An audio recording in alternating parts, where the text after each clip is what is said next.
سے پہلے نظر ڈالتے ہیں اب تک کی بلٹ۔ جی بالکل، آج ملک بھر میں 16 دسمبر بلیک ڈے کے طور پر منایا جاتا ہے۔ 16 دسمبر 2014 Sania army public school Peshawar میں افسوسناک واقعہ پیش آیا جس سے ہر آنکھ اشک بار تھی۔ جی بالکل، آرمی پبلک سکول میں 16 دسمبر 2014 کو 144 طلبہ، 22 اساتذہ اور 3 فوجیوں کو حملہ کر کے شہید کر دیا تھا۔ اس دن ہر آنکھ اشک بار تھی، قوم سوگ میں ڈوب گئی، بچے بڑے خواتین ہر ایک کی آنکھوں میں آنسو تھے۔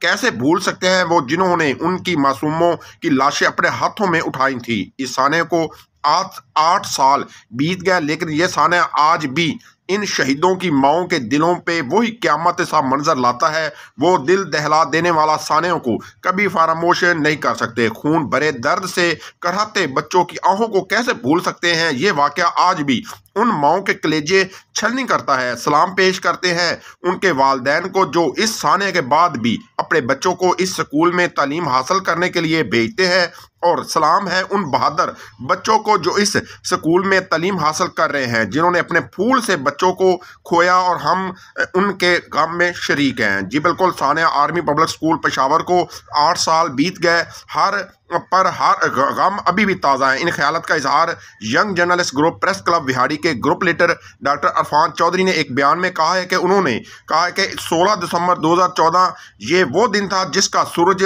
حسین تمناؤں اور دل فریب ارمانوں سے طلوع ہوا، مگر غروب 144 معصوموں بے قصور بچوں کے لہو کے ساتھ ہوا۔ یہ وہ سانحہ تھا جس نے ہر محب وطن پاکستانی کو دل خیر اشکبار کیا۔ 16 دسمبر 2014 کو دشمن نے قوم کے دل پر وار کیا، APC پشاور لہو لہو ہوا تو ملت پاکستان نے بھی رب ذوالجلال کو گواہ بنا کر یہ عہد کر لیا کہ جب تک ارض پاک سے آخری دہشت گرد کا خاتمہ نہ ہو جائے، حق و باطل اور بقائے فنا کی یہ جنگ جاری رہے گی۔ سانحہ آرمی پبلک سکول پشاور 2014 کے شہداء کے آخری خون کے ایک ایک قطرے تک دشمنان پاکستان سے جب تک بدلہ نہیں لیا جاتا، ہماری افواج پاکستان ضرب عذب آپریشن کو جاری و ساری رکھا جائے گا۔ یہ مطالبہ ہے APC سکول پشاور میں شہید ہونے والے 144 بچوں سے محبت کرنے والے پاکستانی قوم کا۔